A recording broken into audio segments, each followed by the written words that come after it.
Justin Baldoni's former publicist, Stephanie Jones, is despicable, in my opinion. You can't sue me for that, Steph. And this video exposes her. Hello, my fam. You are in for a treat. I am Perez, the queen of all media, the original influencer, and still your #1 source for everything It Ends With Us saga. As my fellow saga aficionados know, were it not for Stephanie Jones and the Van Zan of it all, this saga might never have gone the legal route. It would have just been dealt with privately and through the press, like most showbiz feuds are. And you might also remember that it was Stephanie Jones who filed the first lawsuit on Christmas Eve. Bruja. Then, a week later, Blackheart Blake dropped her lawsuit on New Year's Eve. And now we are a year later, and this mess is still going on, thankfully. And we've learned that La Bruja Stephanie Jones and the executor of extortion have been very, very close collaborators. Still. And that might come back to haunt Steffi. Because Jen Abel, who used to work for Stephanie Jones as Baldoni's publicist, told Stephanie Jones that she was going to quit the PR agency and start her own firm. And then, before she could do that, Stephanie Jones fired her and took all her devices, according to the Wayfarer parties, illegally. Well, Jen Abel is one of the Wayfarer defendants being sued by Litigious Lively, and in a brilliant move, filed a motion for conditional summary judgment. Let me explain that in 20 seconds or less. Abel just basically sensibly said, hey, I was at the time a JonesWorks employee, working under the direction of JonesWorks. And if I lose and I have to pay the subpoena superstar money, that I should be indemnified and Stephanie Jones should pay.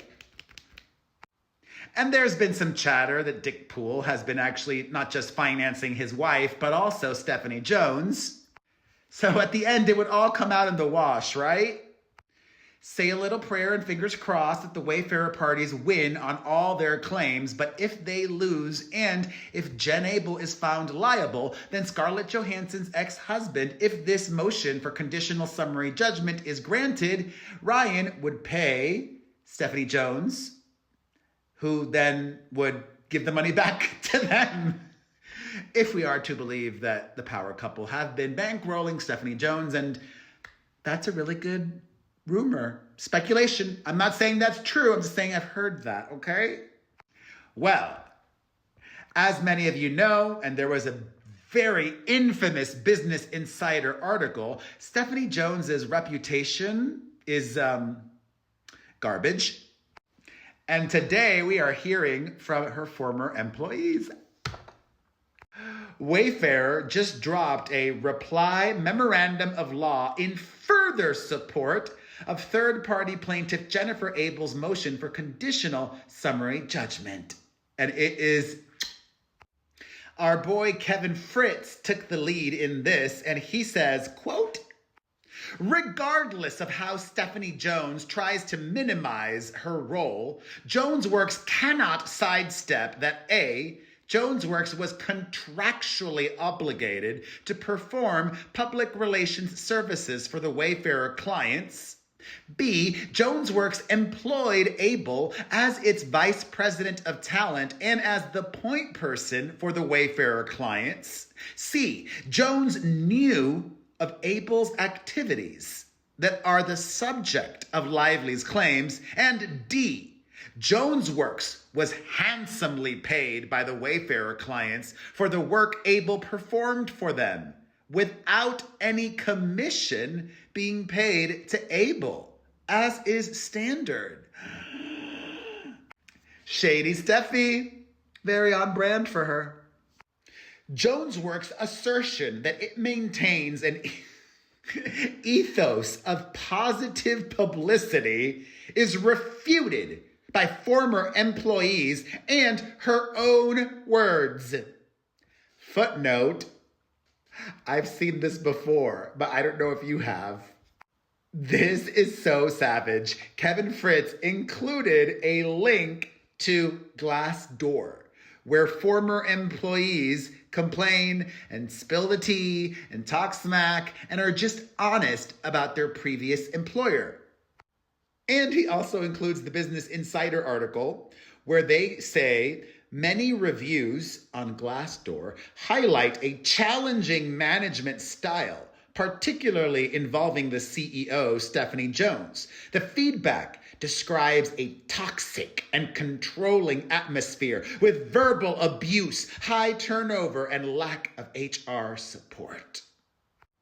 Fritz continues, in June 2024, June, that is of note, 2 months before the saga really kicked off, in June 2024, Stephanie Jones instructed JonesWorks staff to, redacted, about Lively. And the staff confirmed for Jones that they would, redacted. Jones testified, redacted, and that JonesWorks would do, redact. Oh, I freaking hate redactions. Ultimately, Jones did whatever Lively needed her to do. Betray her own clients, making Jones the double agent and foolishly increasing JonesWorks' own potential liability. JonesWorks' opposition ignores Lively's verified interrogatory responses in which Lively identified the specific actions, emails, and text messages that form the basis of her claims against Abel. Citing Lively's sworn, oh, this is so solid. Citing Lively's sworn responses, Abel's motion for summary judgment indemnification demonstrates that her actions consist of monitoring negative publicity of Baldoni and potentially garnering positive publicity for him. Actions that fall within the scope of Abel's employment. JonesWorks does not cite any evidence, because there is none, showing that Abel placed, boosted, or amplified any negative content about Lively. Instead, JonesWorks inadequately hinges its opposition on conclusory allegations from Lively's second amended complaint that Abel participated in a sophisticated press and digital campaign designed to retaliate against Lively, and B, then contends that the scope of Abel's employment did not include such retaliatory activity. However, JonesWorks cannot defeat a motion for summary judgment by resting solely on pleadings because uncorroborated allegations are insufficient to create a triable issue of fact. Translation, just like Blake Papini, Stephanie Jones doesn't have any proof, no receipts, no timeline, no screenshots, nada. Kevin adds, furthermore, JonesWorks was aware in real time of Abel's public relations activities because Jones was surreptitiously monitoring Abel's phone, as evidenced by text messages involving Abel, but no other JonesWorks employee, and produced herein by JonesWorks. Highlighting its desperation, JonesWorks mischaracterizes the defendant's expert report to provide an opinion which it unambiguously does not.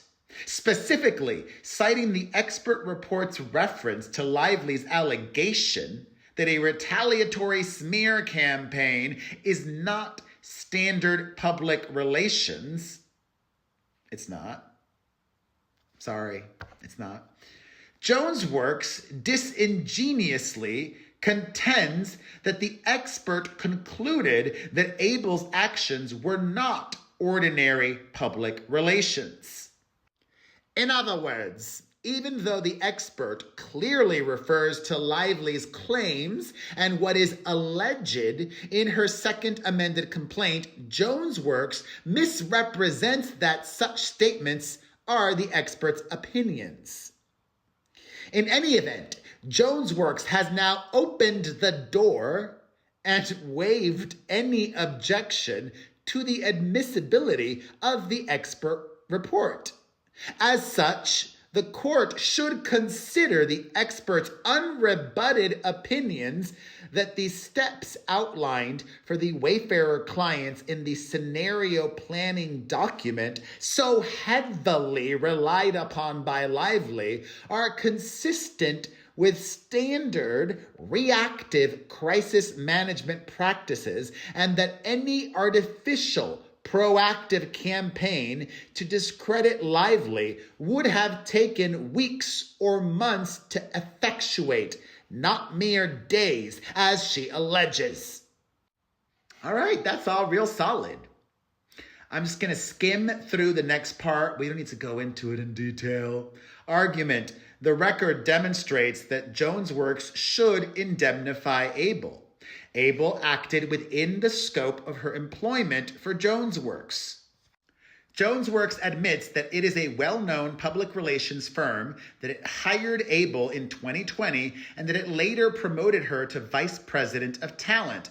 Abel served in this role from November 2021 through August 21st, 2024. The conduct at issue in Lively's claims occurred between the end of July 2024 and the middle of August 2024. Jones Works admits that during such period, Abel redacted. Abel performed public relations services for the Wayfarer clients, and Abel served as the primary point person for Wayfarer and Baldoni. Jones Works acknowledges that under the terms of its Wayfarer agreement, the Wayfarer clients retained Jones Works as its exclusive public relations counsel to provide strategic communications services. Jones Works does not dispute that Abel advised Jones, redacted. Abel managed media and press communications for the Wayfarer clients, and Abel communicated with Jones Works personnel about redacted and social media videos. I think that redacted was Lively. Jones Works also concedes that Jones knew that Abel was working with Baldoni on his press tour in connection with the premiere of the film in late July, early August 2024, amid reports of strife between Baldoni and Lively. Furthermore, Jones Works admits that Abel kept her in the loop for all press strategy. So why is Steffi claiming otherwise now? During this period, Jones assured Baldoni that she had a plan and that she had redacted. Jones also notified Baldoni that redacted. Jones Works admits Jones took credit for successfully managing every crisis for Justin without any negative press coming to light. Jones further provided the Wayfarer clients with a strategy for dealing with the redacted backlash, which included redacted and make redacted. Contrary to Jones Works' theory that Abel went rogue, Jones's own emails show that she had assigned multiple employees to work on the Wayfarer client's account during summer of 2024. Fritz continues, Jones Works' reliance on allegations in Lively's pleadings is misplaced. In response to a motion for summary judgment, the non-moving party cannot simply rest on conclusory allegations made in a pleading. Psst. That psst was added by me. Jones Works insufficiently cites the conclusory allegations is italicized, from Lively's pleading as proof that Abel's actions fell outside the scope of her employment. Jones Works fails to discuss the evidence cited in Lively's interrogatory responses, which evidence Abel addresses in her motion, and which evidence proves that Abel's public relations activities were within the scope of her employment. Additionally, the expert report supports the motion. This expert, hired by Wayfarer, alleges that the scenario planning document, the scenarios there are in keeping with standard practice in the crisis communications field as evidence of reactive crisis planning. Reactive was underlined. You know what? This is actually a great point. I would love to hear from more crisis communications experts. Nick Shapiro types, Melissa Nathan types, Jed Wallace types.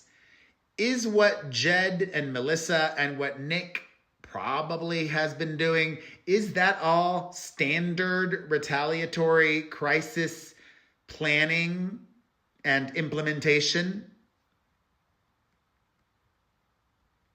Is it really that dirty? Is that standard?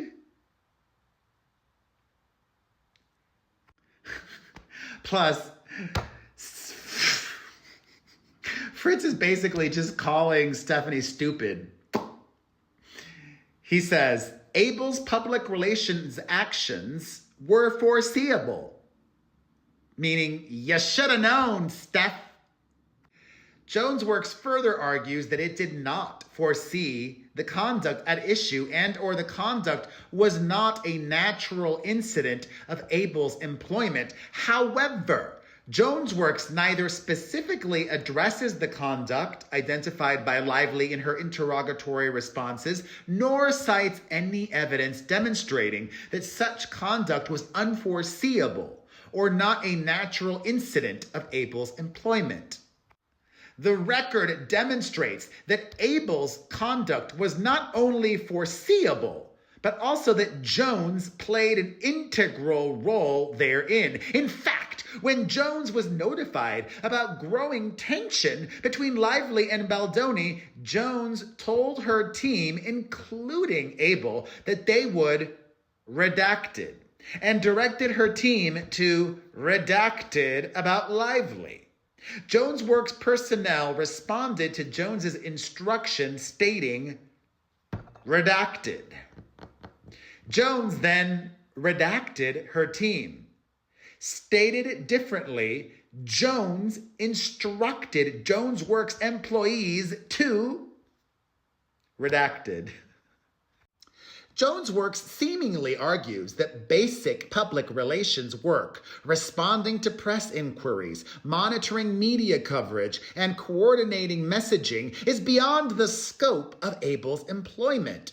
Specifically, Jones Works claims Abel planted a negative story, which Jones Works concedes the silence was never published, and in any event, placing stories is standard public relations. Wait, this could really get them in trouble. Because, remember, Wayfarer signed that agreement that they would not retaliate. Right now, it seems like Wayfarer confirmed that Jen Abel planted a negative story. Planting a negative story is retaliation, no? Additionally, Abel identified social media content that was hostile to Lively, which Jones expressly redacted, suppressed a report of Baldoni's alleged misconduct, standard public relations, and worked with TAG to manipulate content without citing evidence any manipulation occurred, let alone by Abel. In sum, according to Jones Works, the very work that Jones Works contracted to do was contracted, a little typo.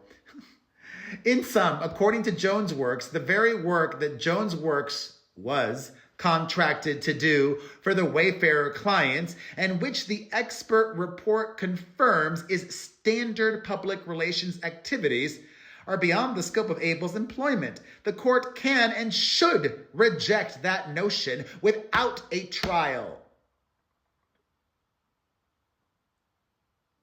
That's up for debate. I mean, most of what she did is standard PR. Well, actually, wait a minute. Jen Abel did not sign that. Holy moly. I actually agree with this. Jen Abel was not bound to not retaliate. Jen Abel was doing her job. It's complicated, though, when they're all lumped together as co-defendants. But this makes a lot of sense now. This is all pretty standard stuff. Wow. Additionally, Jones Works identifies no post-date conduct warranting any limitation of Abel's motion for conditional summary judgment. Plus, they also claim that Jones Works effed up on the procedural side. Federal Rule of Civil Procedure 56C1A requires a party opposing a summary judgment motion to cite particular facts in the record in order to demonstrate that a genuine issue of material fact exists for trial.